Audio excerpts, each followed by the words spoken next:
పేదవాడి పక్షాన నిలబడతాం, ప్రజా గొంతుకై నినదిస్తాం. వాయిస్ ఆఫ్ వాయిస్లెస్, తెలుగువారి మనస్సాక్షి సాక్షి టీవీ. సాక్షి టీవీ ప్రసారాల కోసం మీ స్థానిక కేబుల్ ఆపరేటర్ను వెంటనే సంప్రదించండి. కక్షపూరిత రాజకీయాలకు కేర్ ఆఫ్ అడ్రస్గా మారింది ఏలూరు జిల్లా దెందులూరు నియోజకవర్గం.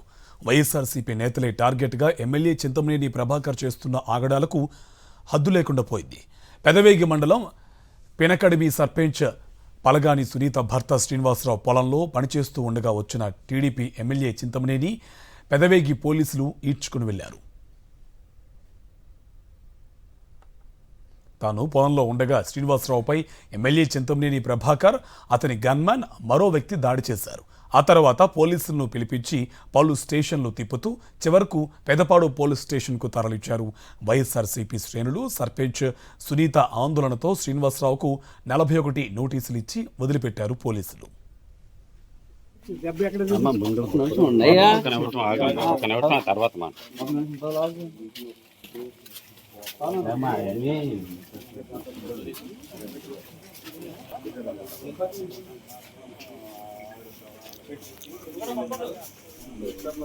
తన పొలాన్ని ఆక్రమించుకునేందుకే ఎమ్మెల్యే చింతమనేని ప్రభాకర్ ఈ దాడి చేశారని శ్రీనివాసరావు చెప్తున్నారు. తనను పోలీస్ స్టేషన్కు తీసుకువెళ్లిన తర్వాత చేతికొచ్చిన పంట మొత్తం దున్నేశారని కన్నీటి పర్యంతమయ్యారు.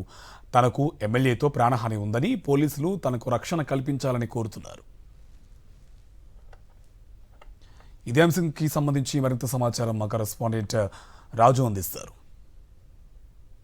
కక్షపూర్తి రాజకీయాలకు నిలయంగా దెందులూరు నియోజకవర్గం మారింది. చూస్తే కనుక వైఎస్ఆర్సీపీ శ్రేణులు ఎవరైతే ఉన్నారో వారికి సంబంధించినటువంటి టార్గెట్ చేస్తూ కూడా చింతమనేని ప్రభాకర్ చేసినటువంటి దౌర్జన్యకాండ కూడా పరాకాష్ఠించి చెప్పొచ్చు. ఏదైతే పెనకడిమికి సంబంధించినటువంటి సర్పంచ్ ఎవరైతే ఉన్నారో, సునీతకి సంబంధించినటువంటి భర్త ఎవరైతే ఉన్నారో, శ్రీనివాసరావుకి సంబంధించినటువంటి పొలంలో కూడా దౌర్జన్యం చేసి ఆయనకు సంబంధించి కూడా పూర్తిగా దాడి చేసినటువంటి పరిస్థితి కూడా ఉంది. అక్రమ అరెస్ట్ కూడా చేశారు. ఇప్పుడు వారి కుటుంబం దగ్గర ఉన్న వారితో మాట్లాడించే ప్రయత్నం కూడా చేద్దాం. సార్ చెప్పండి, నిన్న అసలు ఏం జరిగింది ఏంటి?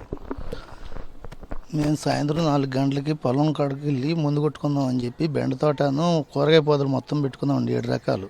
దానికి ముందు కొట్టుకుందాం అని చెప్పి వెళ్ళాను సార్. చింతమనేని ప్రభాకర్ గారు, ఆయన గన్మేను, ఇంకొక అతను ఎవరో తెలియదండి, రవి అంట, అతను, వాళ్ళు ముగ్గురు కలిసి వల్గర్గా బూతులు తిడుతూ వచ్చి కాల్పడిపోయి ముఖం మీద పిడుగులు గుద్దుతూ కింద పడిపోయిన ఎమ్మెల్యే గారు ఎగిరిగిరి తంతు ఇష్టానుసారం చేశారు. కొట్టి ఇచ్చేసి మళ్ళీ ఎస్ఐ గారికి ఫోన్ చేసి, ఎస్ఐ గారు వీళ్ళని వదలొద్దు, అట్లని వీళ్ళని గట్టిగా ఇచ్చేసేయండి, అవసరం అయితే ఎంతవరకైనా ఇచ్చేసి ఆలోచన చేసి అని చెప్పి ఆయనకి ఫోన్లో మాట్లాడారండి. ఆయన పొలానికి ఆనుకుని ఉన్న భూమి కాబట్టి నా దాని మీద కన్నుబడి నా దాన్ని దొబ్బేసేయాలి అనే ఆలోచనతో ఇచ్చేసి విఆర్ఓ గారితోనూ వాళ్ళతోనూ కూడా నా మీద కేసులు కట్టించి ఇచ్చేసేయాలని చెప్పి చూశారు. పోలీసు వారు వచ్చేదాకా కూడా మళ్ళీ పట్టుకుని పోలీసు వారికి అప్పచెప్పి పోలీసు వారు వచ్చి ఎస్ఐ గారు జీబులో ఎక్కించుకొని పెదవికి తీసుకెళ్ళి మళ్ళీ అక్కడ నుంచి పెదపాడు స్టేషన్ కాడికి తీసుకెళ్ళారు సార్.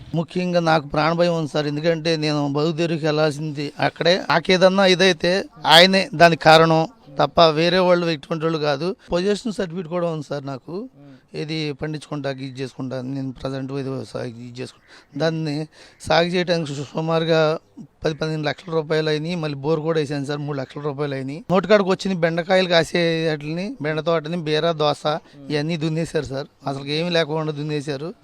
ఎందుకంటే మేము యువతలకు రాగానే మమ్మల్ని స్టేషన్ కాడికి తీసుకెళ్లేసరికి మళ్ళీ తర్వాత వచ్చి దున్నేశారంటే మేము స్టేషన్ కాడికి వెళ్ళేసరికి నేను పొద్దున్న వెళ్ళి చూసేసరికి ఏం లేదు సార్, మొత్తం దున్నేసి ఉంది. ఎక్కడికి వెళ్ళి ఎక్కడ దొరికి అసలు ఏం కనపడతలేదు, మాకు ఏం చేయాలో మాకు అసలు ఏం తెలుతులేదండి. అసలుకి స్టేషన్ కాడికి వెళ్తే లేరు అంటున్నారు, లోనే ఉంచుకుని లేరు. అసలుకి మీరు ఎందుకు వచ్చారు, వెళ్ళిపోండి అని మమ్మల్ని తోసేస్తున్నారు.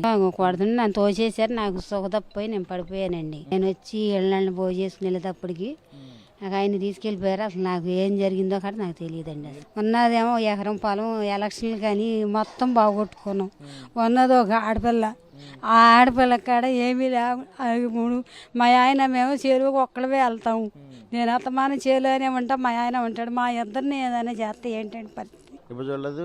ఈయన సర్పంచ్ అని గ్రామ సర్పంచ్కి ఈ స్థితిలో ఉంటే మాలాంటి సామాన్లు పరిస్థితి సార్. ఆలోచించి మరి చంద్రబాబు నాయుడు గారు బీసీ పక్షపాతం అంటున్నాడు, ఈయన బీసీ ప్రెసిడెంట్. మహిళా రిజర్వేషన్ ప్రకారం చూస్తే మహిళా కోట అంటున్నారు. మరి ఆ మహిళా సర్పంచ్ బీసీ రైతు, దాన్ని దృష్టి పెట్టుకుని మరి మీరే న్యాయం చేయాలని కోరుకున్నాం సార్. చెప్పడానికి తరం కాదండి, కావాలనే చేశారు ఇది. ఏదో రకంగా ఆయన తప్పేయాలి, భూమి నుంచి లేపేయాలి ఆ భూమి ఆక్రమించుకోవాలనే ఆలోచనలోనే ఉన్నారు. ఎవరైతే ఇక్కడ ఉన్నటువంటి ఎమ్మెల్యే ఉన్నారో చింతమనేనికి సంబంధించి కూడా తమ పొలం సరిహద్దుగా ఉండటంతో కూడా ఉన్నటువంటి పొలాన్ని కూడా ఆక్రమించుకుని పూర్తిగా కలిపేసుకోవాలన్నటువంటి ఉద్దేశంతోనే తమపై దాడి చేశారంటూ కూడా సర్పంచ్ సంబంధించిన కుటుంబ సభ్యులు కూడా స్పష్టం చేస్తున్నారు. తమకు సంబంధించి కూడా పూర్తి స్థాయిలో అధికారం సంబంధించినటువంటి అడ్డం పెట్టుకుని తమపై కూడా దాడులు చేస్తారు, అవసరమైతే హత్యాయత్నం కూడా చేసే అవకాశం ఉంది కాబట్టి తమకు ప్రాణహాని ఉంది కాబట్టి తమకు ప్రాణరక్షణ కల్పించాలని చెప్పి వారు కూడా కోరుకునే పరిస్థితి కూడా కనపడుతుంది. వీడియో శ్రమణతో రాజు, సాక్షి, వేలు జిల్లా.